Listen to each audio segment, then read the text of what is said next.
What are we doing? We're just seeing how good their joints are. We have a pressurized line and I'm going to try to make it leak. Okay. Those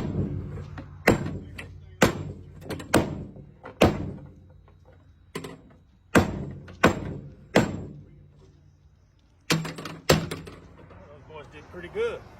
So what is Try this? Ethan's joint. What does this tell us? Didn't escape. Huh? What does this tell us?